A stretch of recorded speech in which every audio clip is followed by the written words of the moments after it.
today I am making some collard greens. It is New Year's Day. I'm making some collard greens. I'm cooking those collard greens. I'm popping them in the pot. I'm getting the whole nine done. And the reason why you want to know how to cook collard greens, even if you are not a Southerner, guys, people in the Western world often eat for taste. We eat for carnal delight. And that's called poisoning yourself. That's called killing yourself. Then we run to the doctors and ask them for stuff to poison the stuff that we allowed to take over in our bodies. This isn't working well for us. We have an outbreak of kidney disease. People are destroying their kidneys, first by what they eat, and then by the medicines they use trying to deal with that condition. The word is getting out now that medicines kill your liver and your kidneys. Okay? So, and if you think that the government is going to pay for you to be on dialysis for 50, 60 years, you're wrong about that. You've got to take control of your health yourself. And it's done with your mouth. You got to make better choices with your mouth. Dark green leafy vegetables in the brassica family, not spinach. You can't substitute spinach. We're talking cabbages, collard greens, radishes, turnip greens, mustard greens. Have the capacity to go through your body and clean out stuff. They are extremely, extremely fibrous. They have a lot of water content in them. And that combination with the various minerals and different things that they have, mustards are peppery, all this kind of stuff goes in and renews you. It gets rid of colon cancers. It gets rid of cancers in the digestive system.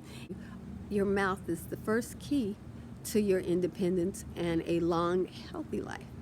So I hope you enjoy this recipe, and I hope you start incorporating some dark leafy greens into your day-to-day life. Jesus loves you. Oh, it's New Year's Day. And today is the day we eat collard greens. I don't know why we eat collard greens on New Year's Day, but we do. So, picking some collard greens here. Collard greens are year-round in Southern California. I don't know how they get them in other places. But I know that everything in the brassica family, cabbage and all, they last a long time. So I grabbed a few leaves just for today. So let me get a few of these perpetual spinach leaves. They tenderize the food. Wonder if it's going to be cold enough this year for these to flower.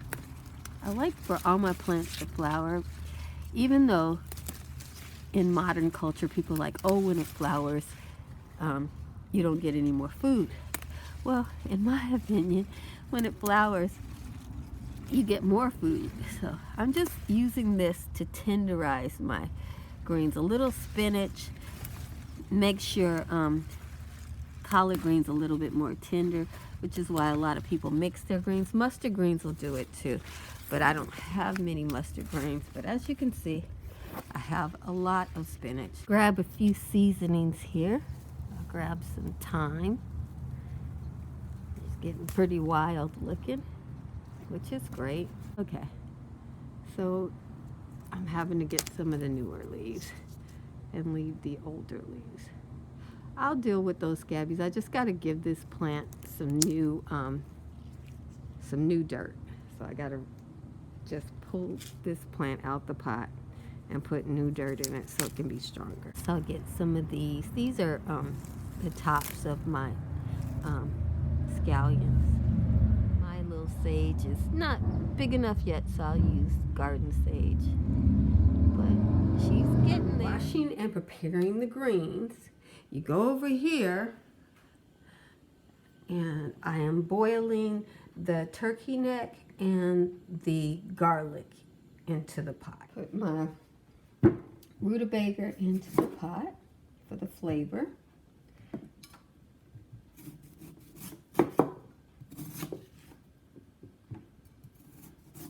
I am not peeling this. It's going into the pot, peel and all. All of that will give the stew flavor.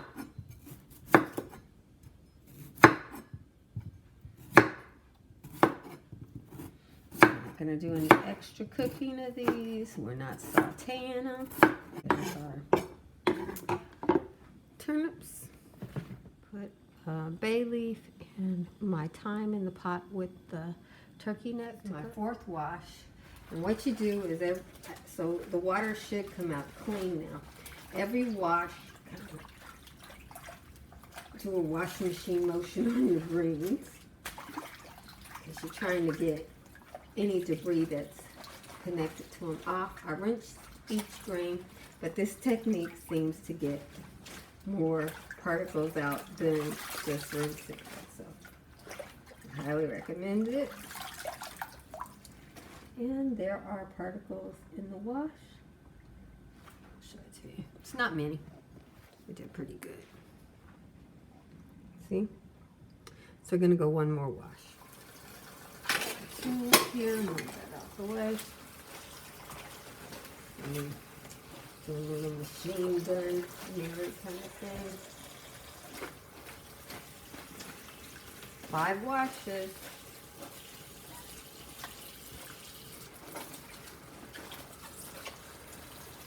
This form of washing is only good for cooked food. If you're doing any kind of raw food, you need to use a vinegar rinse, because those particles, they're just dirt, so they just don't taste particularly good in a stewed dish. But in raw food, you need to make sure that you remove pathogens, so you need to use vinegar rinse. In most of my videos, I do a vinegar rinse, but since this is going to be a slow cooked food, I'm confident that I can use this technique on it. I'm using warm water, usually use cold water, so I'm getting probably a few more bits out than you would with cold water. I just like warm water on my hands. That's just my own personal choice. Not necessary. Thought I saw one of one in there. Get that one. I want my leaves to get in food. And if I'm really, really rough with these grains, I can tear off bits and pieces of greens. That's not dirt, that's just me being too rough with the greens. Same here. Oh, seasonings are very important. I'm adding a bit of hot pepper. It's so hot it's causing me to cough, but that's enough. I took the seeds out, and just to season the stew. I'm notorious for leaving that in and letting somebody bite into it. That's mean. You might not want to do that, but that's my version of finding the pickle. Greens, and we're gonna fry them first. So in the same pot that we fried the vegetables, so we need more oil.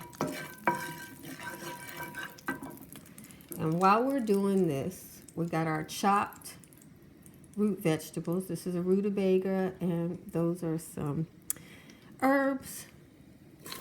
We're just dumping that into the pot right there, so it cooks while we're doing this, because this won't take long.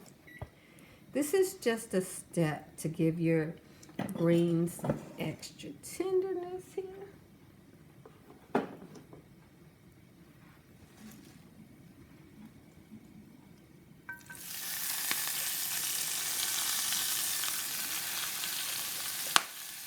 Woo!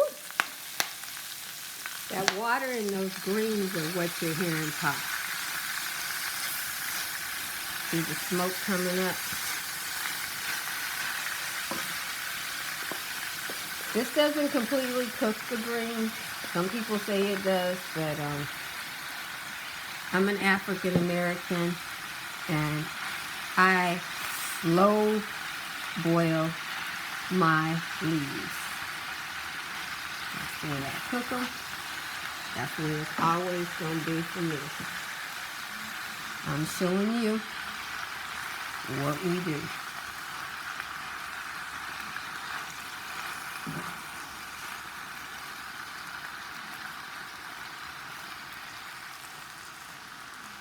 Just coating those bad boys in that oil. And as they cook down,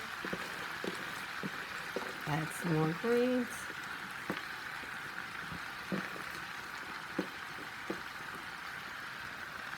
Greens are tough. Collard greens are tough. So don't worry about thinking they won't make it. They will be just fine. They can tolerate cold. They can tolerate extreme temperatures. In the garden, they can take summer heat and they can take winter cold. They're one of the last vegetables to pass away. And they're biennial, even in like zone 7 and 6. I think even in zone 5 with protection, you can have greens be a biennial, like cabbages and broccolis and cauliflowers. Okay. Some of the greens still have a green look, and the others have that dark color that we African Americans are so fond of. If you look closely, you can see the broth in there that's coming from all the cleansings I did of the green leaves. And that's also the juice that is coming out of the collard greens, but a lot of it came from me washing the greens numerous times.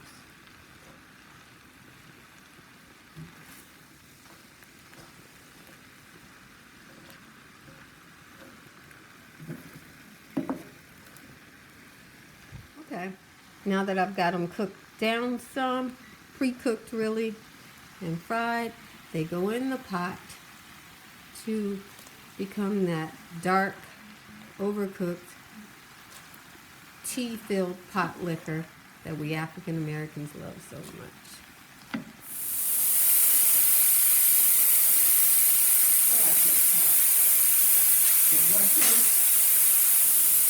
Letting this pot mess of greens just cook down into their deliciousness. Ooh, don't those look? Yeah, I'll let you in.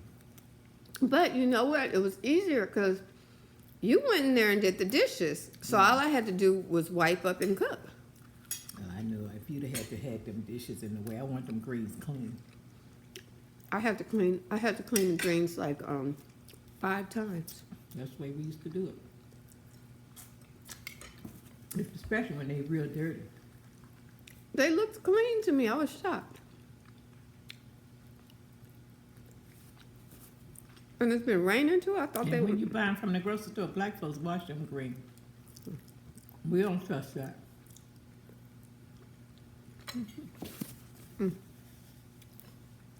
Yum.